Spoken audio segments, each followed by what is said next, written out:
Hey everybody, welcome to Navigators of the Commonwealth. We can go our own way, baby, as we embark on our June session here where we're going to look at boundaries and healthy relationships with the theme of being hikers on a journey here. So please go ahead and use the name generator as always to get your name. I am Margaret the Mountain Goat Flattery. So be inspired by the theme or use the name generator to give yourself a fun name for the theme here. And get in the mood with a little Stevie reminding us we are free to be, go our own way, baby. And as we're signing in as well, let's go ahead and think about when you hear about the word boundaries, what comes to mind as our icebreaker warm-up here to get us into the topic. When you think about the word boundaries, what comes to mind?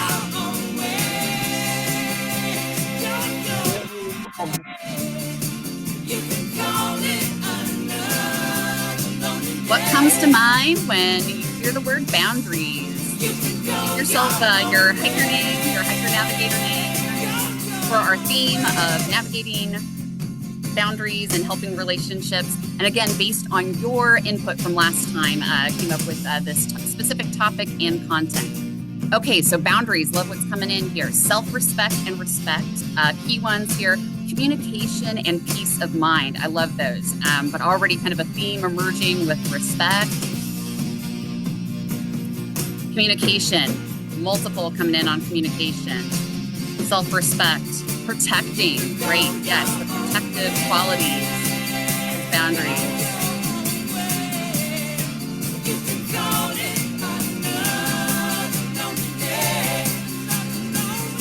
And of course, in addition to giving your feedback on the word cloud here, when you hear the word boundaries, what comes to mind, get in the theme with your name generator that's out in the chat here. We get ready for our journey. Burnout, self-respect, communication, peace of mind. Great responses, everybody. What boundaries mean and look like. Great to see everybody. Oh, Allison also chimes in with respect as a way to describe that. It seems like a big consensus word. What else is coming in? Oh, adversity. Yeah, great one. Yep. How do we put that? Excuse me, what is the name generator thing? What's that for? That will be out in the chat here. Kelsey will put out in the chat a link to name generator where you click on a button and it'll give you a hiking themed name related to being helping professional and hiking. You can also come up with your own name inspired by the theme too.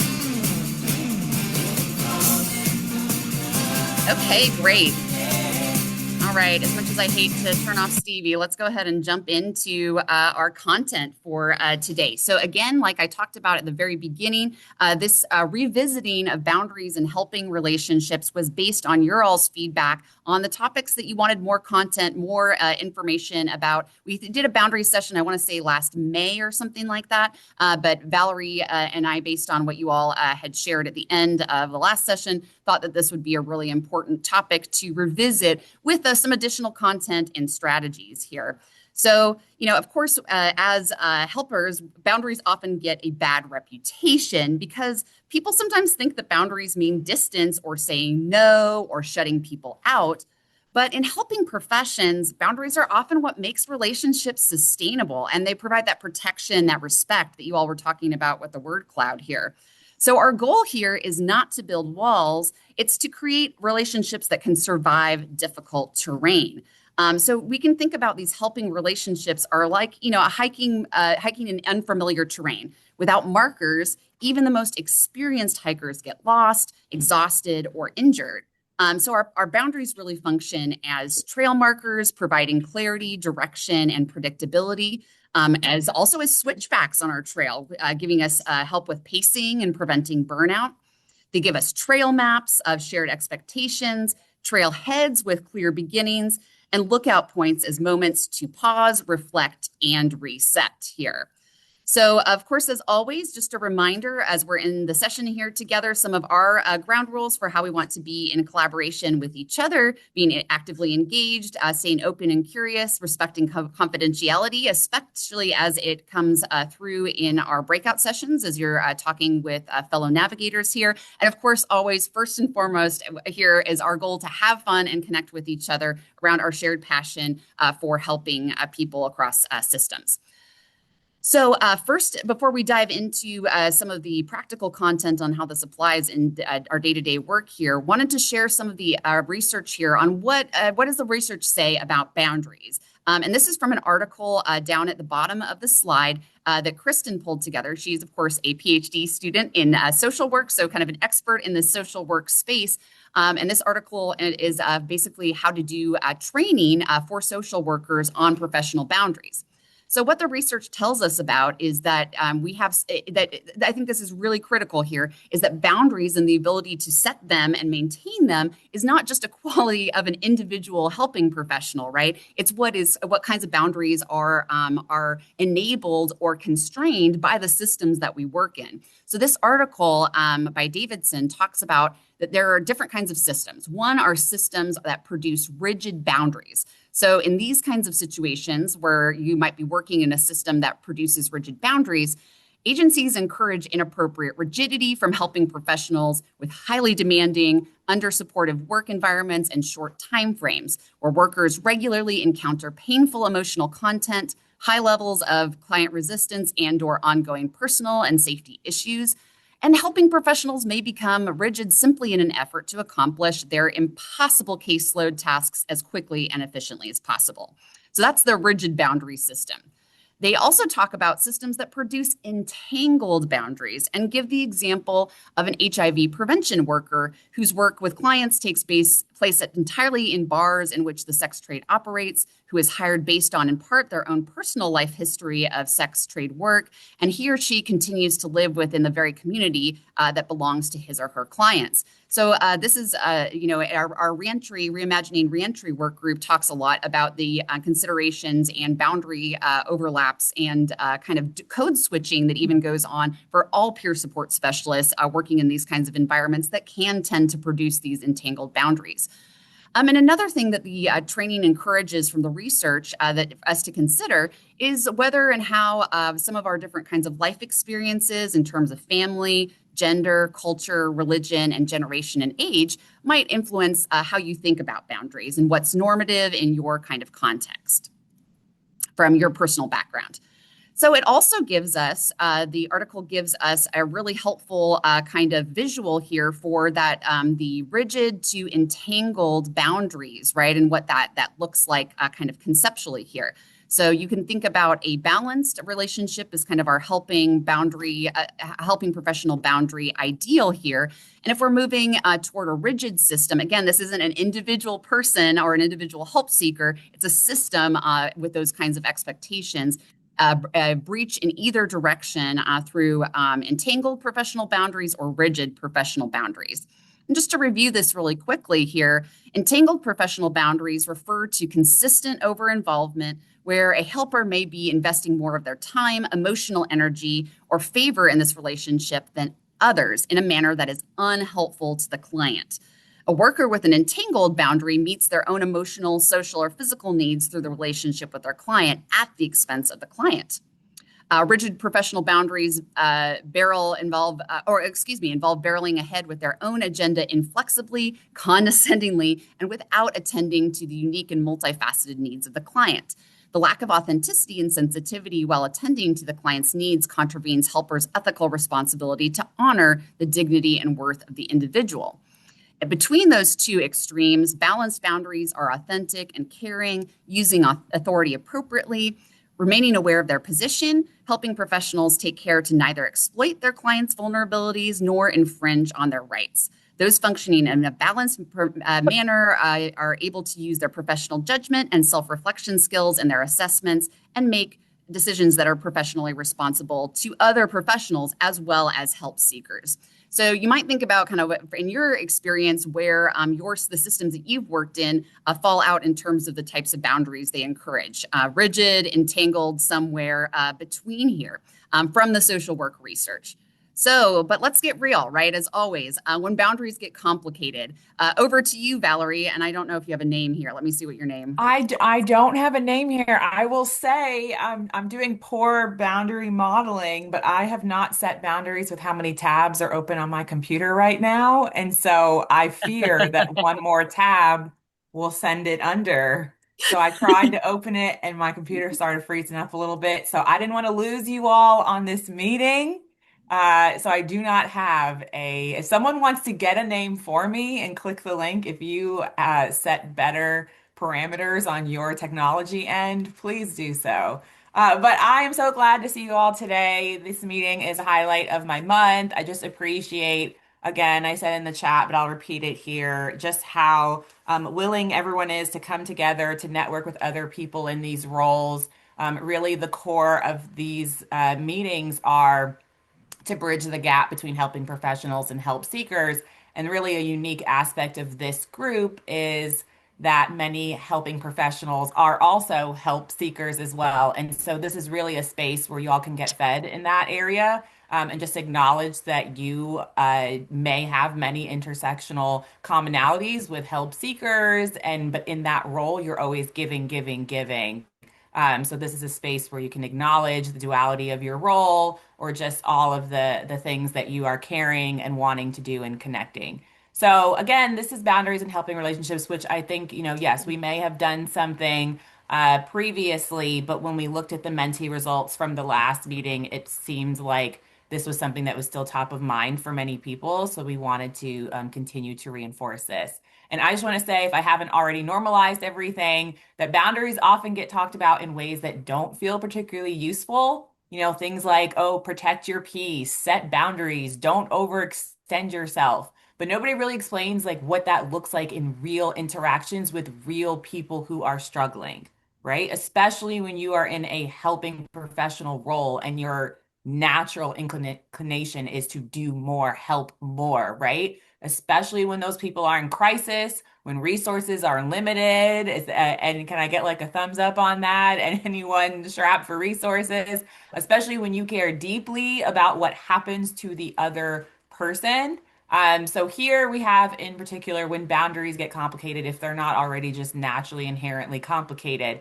But this is where I think that boundary conversations get interesting because most boundary problems don't happen because people don't know what boundaries are. They happen because people care. So the challenge isn't usually, should I care? Because you do. The challenge is, what do I do when I care and I still can't fix this? So many of us work with situations that don't have quick solutions. If you do, wonderful. I'm so happy for you. But these are complicated systems, complicated situations, root causes that families are dealing with, right? And so housing, that doesn't appear overnight. Uh, is it Oprah on this call to give out cars, right? Transportation doesn't magically exist. Treatment doesn't always have openings. Systems don't always cooperate. And when people are struggling, it's very easy to start feeling responsible for the outcomes that are outside of your control. So this is where boundaries start to get blurry. And we can move to next slide here. All right, so here we have some myths and realities. I think one of the biggest myths in helping professions is that boundaries are somehow evidence that you care less. Again, you're going to hear this over and over again. Caring, not caring. This is about caring and not being able to do any more than what you are able to do, or not doing any more than what is going to overextend you. Even if you can give more time, you can give more, should you, is that ultimately serving the best of everyone?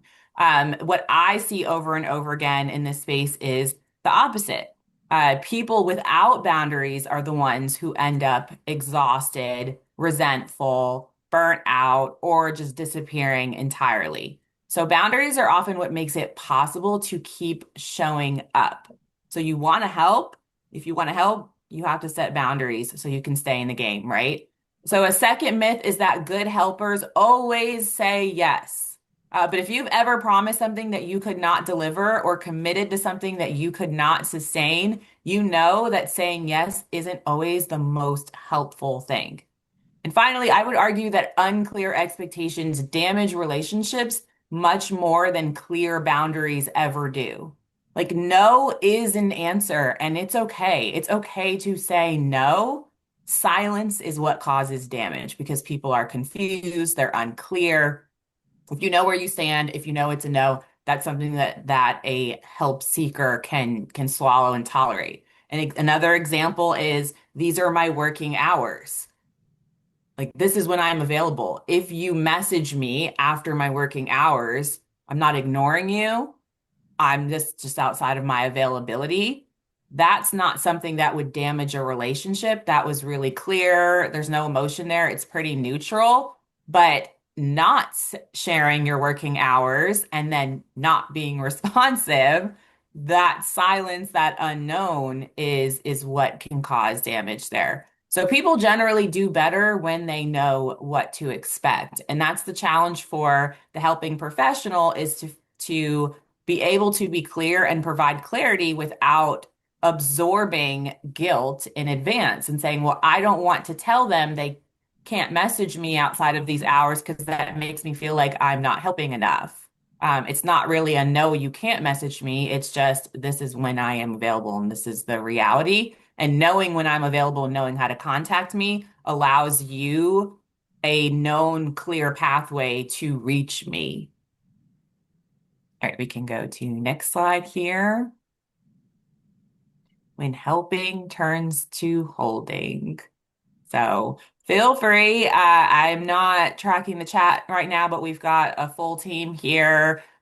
Feel free if anything resonates with you, if you have any questions about anything that comes up, you want to plus one any of it, just to go into the chat. But this is one of the biggest shifts that I have had to make in my own work. So there is a difference between supporting someone and carrying someone. And sometimes that difference is hard to see when you're actually in it. So one question that I ask myself is, am I supporting this person or am I becoming responsible for this person? Because those two are not the same thing.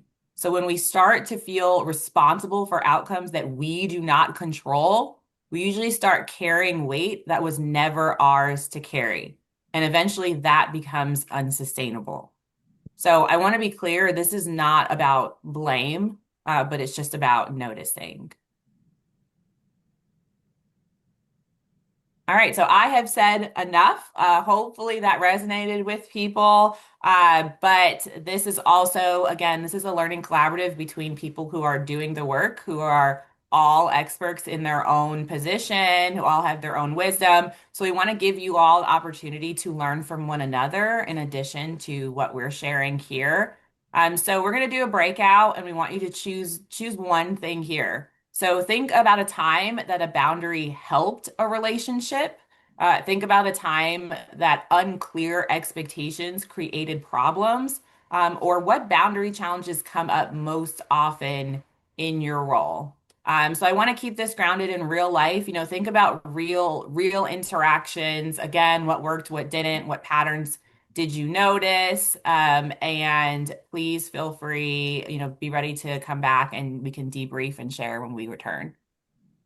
Awesome. So I'm about to open the rooms here. And just remember, of course, when you're interacting with folks to introduce yourself, because we always have new navigators joining us. Introduce yourself, your role, your region, and so everybody can kind of locate each other and your place in the cross-sector system here. So I'm opening the rooms.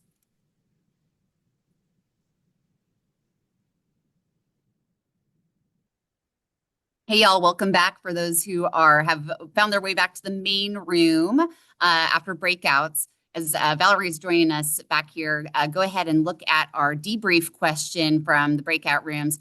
Any themes that came up in your breakout discussion that would be helpful to the group to reflect back out. Got the QR code up for that. And of course, always with Mentimeter, you can go to menti.com and enter that code there to contribute to. So what themes came up in your breakout discussion?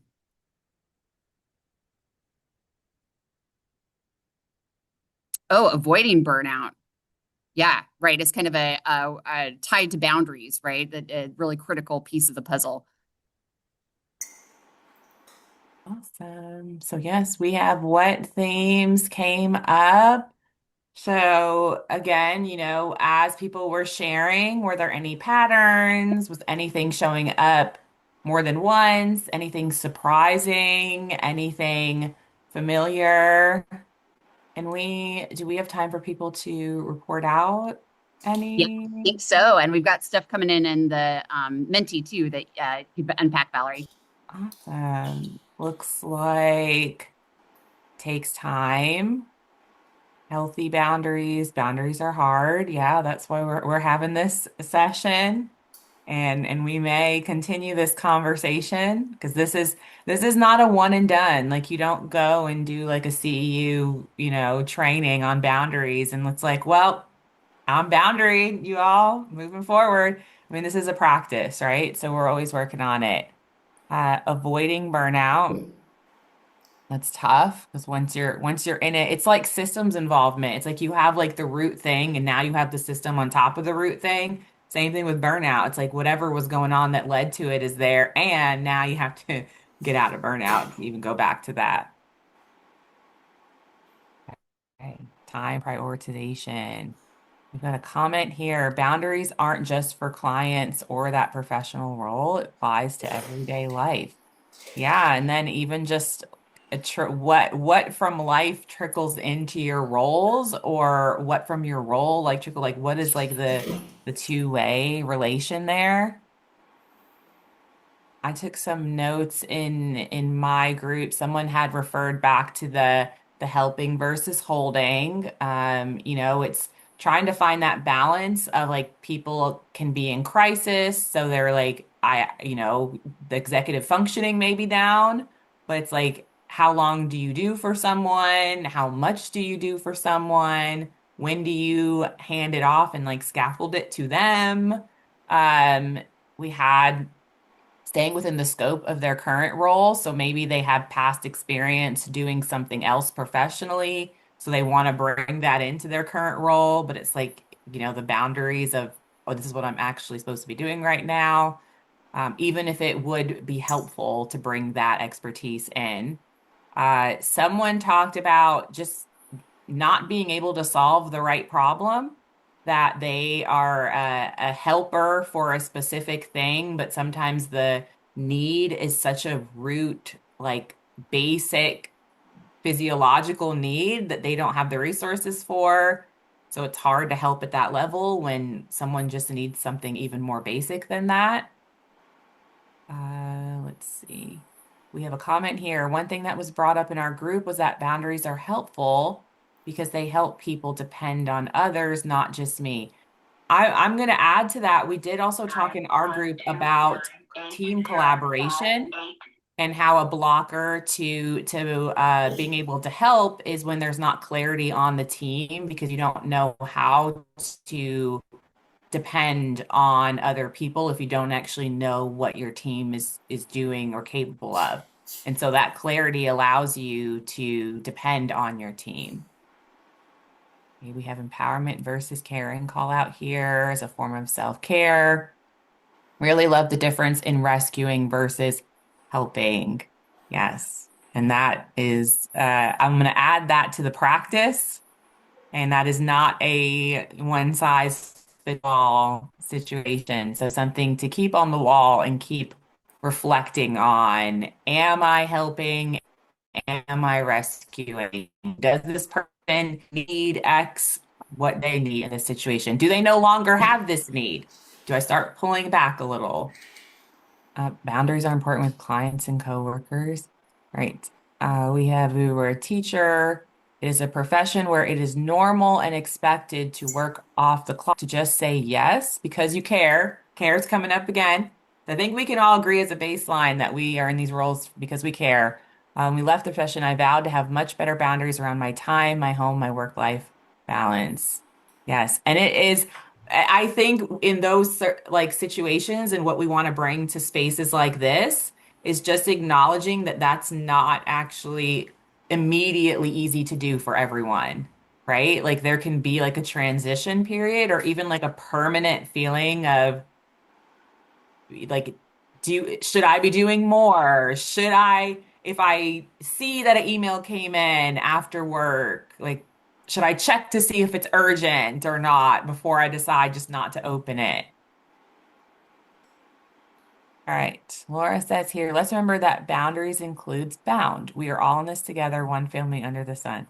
Laura, let's see. We should add that to Dylan's wall here as well.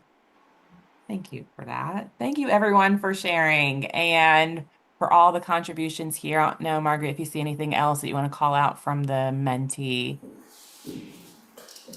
Yeah, so this okay, so I came up with Kayla's comment just now, and I think another piece from the mentee here, the guilt from setting boundaries, right? They kind of like a guilt hangover that can sometimes happen, right? Where we're like, this is new for me to be. Valerie, what tips do you have around managing kind of the guilt component here as an emotional response to setting boundaries? Came up over a few times. I think when we talked about it on the previous slide, it's understanding that your no is creating space for more yeses, right? So if you continue to say yes, you're basically time limiting your ability to say yes because you're on the path to burnout. If you keep saying yes, you're going to hit a wall where you can't, right? So saying no, one is clear. So clear is actually is clear is kind. Like that's actually a good thing for you, for them, for your team, for everyone. But then two, what when you're saying no, what space for yes are you creating? And not even space for a yes, but like space for a yes that you can guarantee. Like if I say no to this, I will actually have time to follow through on something that I promised.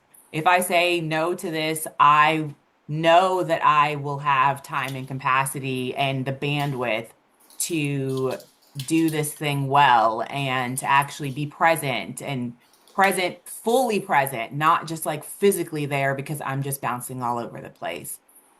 And again, I'll just say that this is not a one and done, it's a practice. So I talk to myself, like not out loud, but like in my head, like, this is what I'm doing. This is why I'm doing it. This is why it is needed. If you have experienced burnout before, I mean, it is realer than real. And so it's like, I don't want to be back in that position. I already know what led up to that. If nothing changes, nothing changes, right? You keep doing what you're doing, keep getting what you've been getting. So just knowing that like guilt, it's actually normal and that's a signal, and it's a signal that you still care, which is good. I'd rather feel guilty and know that I'm still human and I'm connected to my humanity. So these are all the things that I tell myself. I'm like thinking out loud for you all to see if it's helpful. Um, so let's see. Rebecca says, I feel guilty for having good boundaries, but when I'm hearing how much harder you all seem to be working, yeah.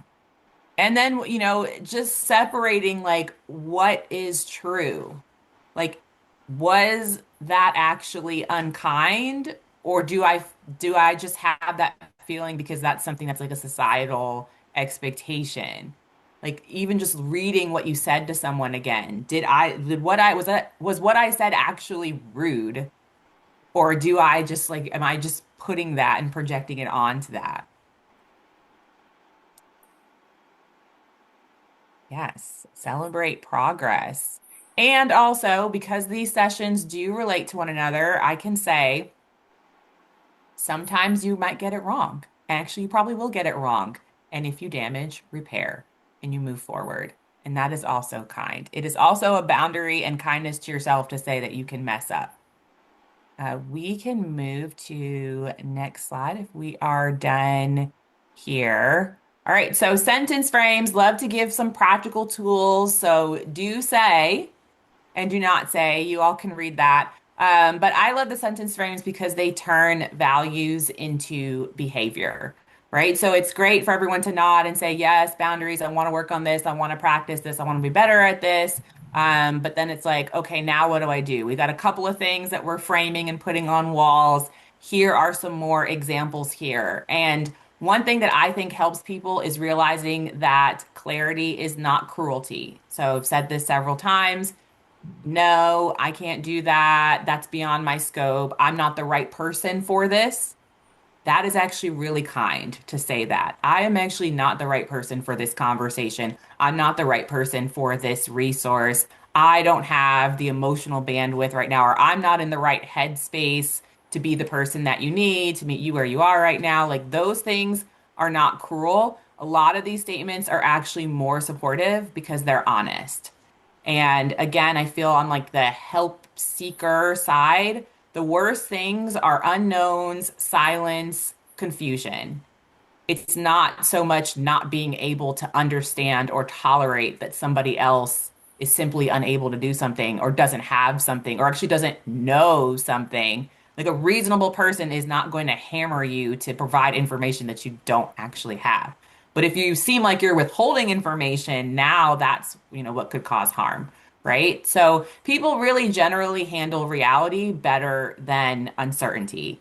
And so that's kind of one of the like the guilt pieces. I know sometimes people are like, I just don't want to hurt someone's feelings. I don't want to hurt someone's feelings. I don't want to be mean or unkind. But like those white lies don't serve anyone. I can say even last week for me, I was speaking and someone just completely measured, no feeling, nothing, was like, "Oh, you have something in your teeth." And I was like, "Oh gosh, where?" And they're like, "Oh, it's right there." And I'm like, "Did I get it?" And they're like, "Nope, over there." And I'm like, "Did I get it now?" And they're like, "Yep." And it was just so like there was no anything about it. And I'm like, "Thank you so much for telling me that," because I was talking to like 100 people and it's just one person on the side, but it's like when you swim in the guilt, it's like, oh gosh, are they going to think X if I tell them that? Am I going to embarrass them? I would rather one person embarrass me. If you do embarrass me, fine, I'll deal with that. But I'd rather that than me embarrassed with 100 people. So again, just like telling yourself the truth of what's actually happening and separating the truth from like a feeling if it's not serving you. And again, one of the most trust building things that you can do with help seekers is to clearly explain what someone can expect from you. We can go to next slide here. Can I add something? Sure, go ahead.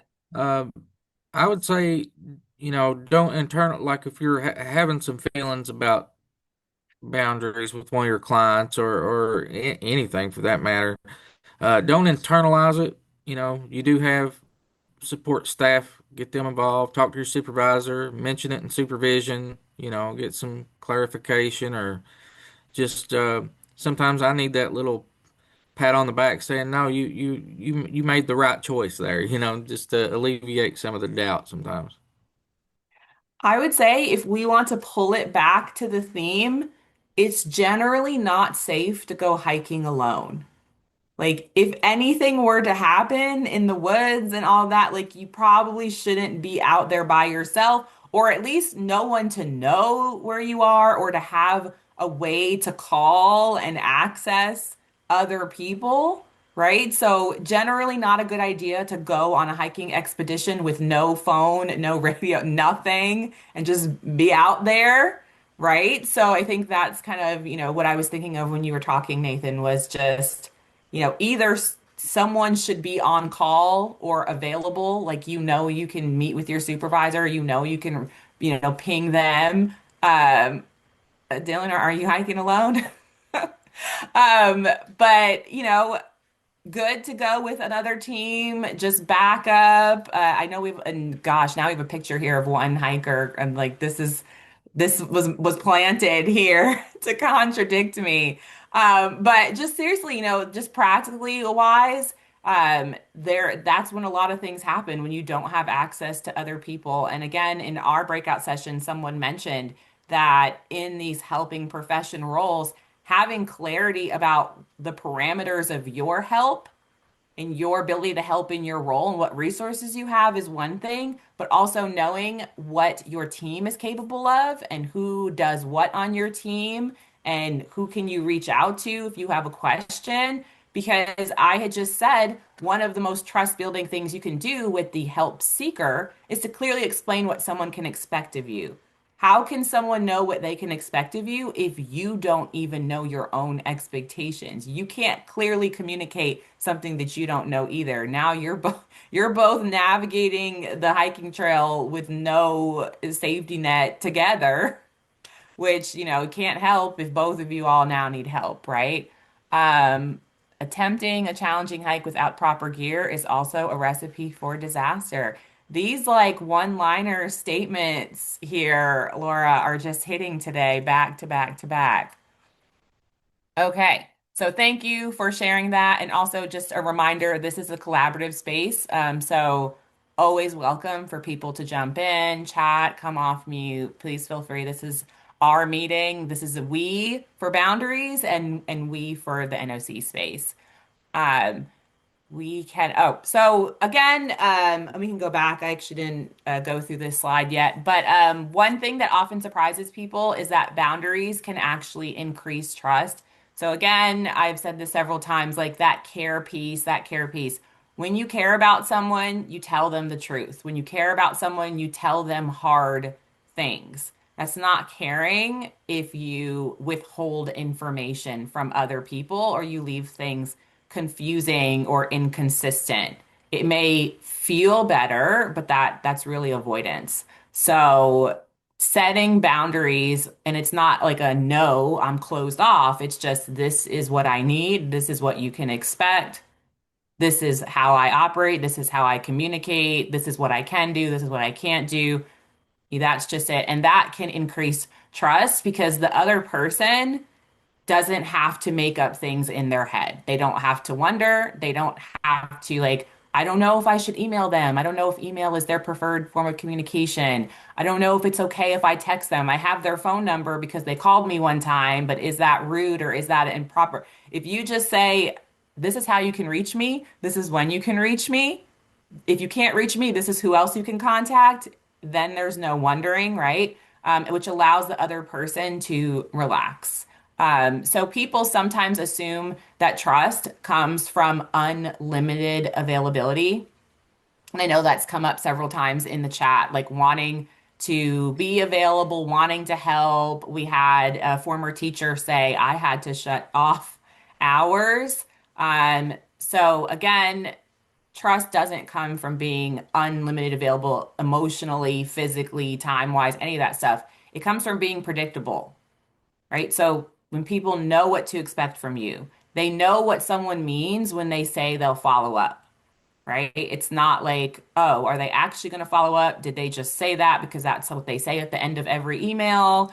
Are they going to call me? Are they going to email me? Are they going to knock on my door one day? Like, what does this mean? Right? So, and then to know what role someone is playing. So they are there to do X. They are not here to do X. They're not going to give me advice because they can't give me advice, or they are going to give me advice because they can. They're not going to stay late because they're unable to, all of those things, right? So trust grows when relationships feel clear and reliable. And we have a comment here. One thing my workplace does in our staff meetings, we discuss our personal boundaries and set the expectations for when we're in and outside of the office. And again, I've said this like boundaries are a practice. And so making that a workplace practice and like normalizing it, because it's always easier to set an expectation up front than to have to react to something that was unclear after. That's when it can become really awkward. It's not really awkward if everybody walks in and is like, hey, I'm an email person. Hey, I'm a phone person. Text me, don't leave me a voicemail. I never check my voicemail type thing. It's better than, oh, I left you an urgent voicemail and you never responded, and now I've been holding resentment for months and the person just doesn't check voicemail, right? All right, so we can move to next slide now. All right, so I want to leave you all with this. Boundaries are not barriers. They are not walls. They are not evidence that you care less. I have said care so many times. If anyone was tallying, keeping track, please let me know how many times I've said it. They are often the thing that allows helping relationships to continue. And that is something that you can tell yourself when you feel that. And that's a normal feeling. So you don't have to squash guilt. Like feel it, and ask yourself what it's telling you, but it's telling you that you care, which is good. And caring but continuing the boundary will allow the helping relationship to continue. So again, if that's what you're trying to weigh is, do I want to prove my care? I already know that I care, but do I want to be able to continue helping? Yes. So I'm going to stick through with this boundary. It's best for everyone here, right? So supporting someone is not the same as carrying them. Even though we have this backpack being carried right now, again, these pictures have been planted for me. Clarity is usually kinder than confusion. And healthy helping requires both compassion and limits. So, just like trail markers that don't stop people from moving forward, boundaries help people navigate difficult terrain without getting lost.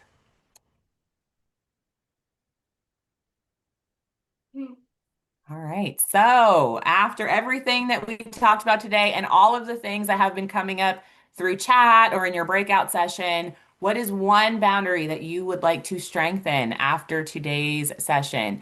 And I just want to say this again, boundaries are not a way to bring guilt onto yourself. It's not a way to make another checklist. I should do this. I need to do this. Boundaries is a way to stay in the helping game. So think of this as a gift to yourself. Think of this as a gift to the help seekers.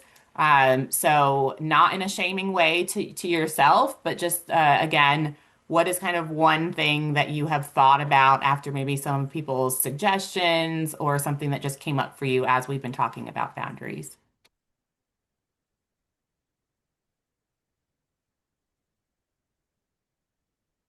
Looks like Dylan wants to stop checking email after working hours.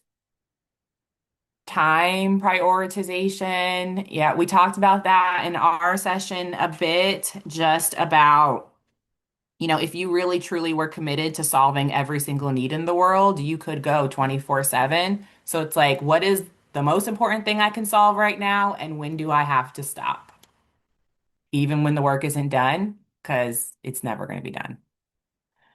Being upfront about work hours. I think that is so helpful. And that is not just work. Again, boundaries are everywhere. So even just thinking about friends, family, it's like there are people who I actually have had people probably in the last couple months. I remember someone texted me and then like 30 minutes later, they were like, "Why haven't you answered my text?" And it was during the workday. Not a work person. And I'm like, wow.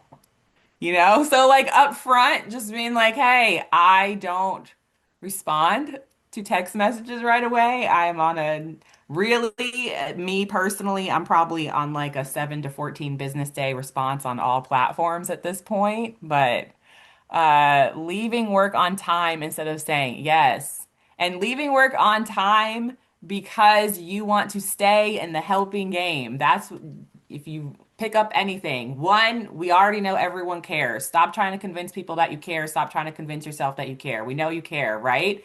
Because you care, you want to be able to keep doing the action that goes with caring. So that's why we need to set the boundary. All right, do not disturb when I clock out and to stay firm and do not check. I can't help others if I don't help myself. Yes, that another thing to say to yourself if anyone else self-talks through these things. Setting healthy boundaries are important, and unapologetically, I will continue to protect my mental health and wellness. I love the unapologetically. I do also want to continue to normalize that guilt is normal and it's just a signal that you care. It's not a bad thing. Being upfront, again, I already said this, making a list of what needs to be done, prioritize other tasks for the next day. Even though I can doesn't always mean I should. Yes, yes. But we should also frame that. I know. I think we need to get out our knitting needles and start to put these on like, pillows and stuff. That one really hit me. I feel like, all of our takeaways here are lessons for everybody to consider and reflect on. As always, I learned so much from the strategies that you all come up with and share, and just super appreciate everybody's reflection in these spaces. And we'll share out, as always, I think some of the most valuable content in addition to the slides is these Menti poll answers. answers, right? So we'll get those out to you with the follow-up, as always, with the notebook from Taryn that includes some additional content from that social work research training piece that I talked about at the beginning, some additional content using three little pigs as a metaphor for thinking about boundaries here. So that'll all be coming your way here soon. So wanted to give everyone a heads up for what is next. So our July session, and no, summertime is of course, a busy time for folks, and hopefully also a time that's busy with spending time with your family, friends, loved ones to recharge and do all these kind of boundary setting things so we can be in places and spaces that fill our cups. So as always, if you're not here in live session time, we will be getting all the follow-up materials to you, and they are yours to share and use however you'd like in your helping organizations. So our next session is going to be, we're not doing a vote on this one because we actually, Valerie and I, in looking at the results from the poll last time, really felt like y'all were speaking pretty clearly to the desire for another session on boundaries, which was today. And then the next session, when the system can't fix it, helping without a perfect solution. Valerie, do you want to say anything more about this one? It really is this kind of moral distress piece, right? Of where even if I throw myself 100% into this helping role, the system isn't giving me the resources I need to be able to meet what it's in front of me, right? Yeah, I would say it's an extension of today's session. And this came up in our breakout session. Again, I had shared this with the larger group of like, are you even solving the right problem? Because you're equipped to solve X and you see that it's like the most basic core need needs to be met, but you might not be able to fix that. And so again, when we did the mentee last time, when we were looking at it, these are some of the things that came to the surface. I would say this next session is a continuation of boundaries for self and also like, what do you practically do with the help seeker? So, like, your boundary is like, okay, if you see that someone needs transportation, like, you're not going to give them their car and say, like, I'm going to let you borrow my car. Like, you could let someone borrow your car, right? You could just after work drive them yourself. Like you could do things, but that would not be in alignment with the boundary per se. But then what do you do?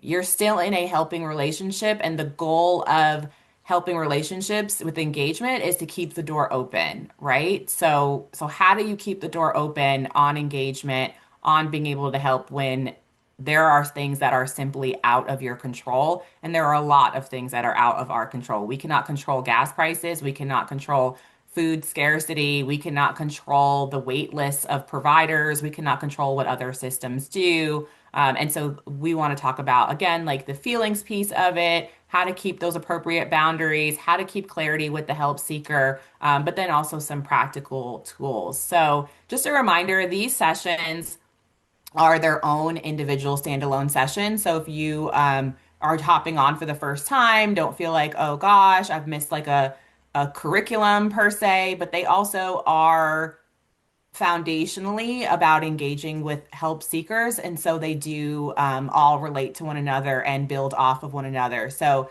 these sessions just build off of trust, non-compliance, burnout, and really want to give practical language, reframes, and self-reflection rather than like some generic advice. So, hope to see you all back and hope you all are having a wonderful summer and that you learned from the content, from the research, and from one another. Thanks so much, Valerie. And wonderful, April, so wonderful to have you here and with some other new folks in the mix here. I saw Cole and Yesenia. So exciting to have partners from other projects on Navigators. So last thing before we sign off is a reminder that we have our in-person networking event on September 17th in Frankfurt. And there's a QR code here to register for that. We'll have a Navigators collaborative in the morning where that'll be really focused on sharing with the rest of the learning collaboratives what we've been doing with Navigators. We're also going to be featuring the Reimagining Reentry group that Brittany and Ashley and Rebecca lead their Photo Voice project as a full exhibit that Taryn's going to be helping us with designing. So that'll be our lunchtime highlight. And then we're also going to be looking at MOUD and jail expansion efforts so that folks can get up to speed on what that work group group has been doing. And to that effect, our August session after our session that Valerie reviewed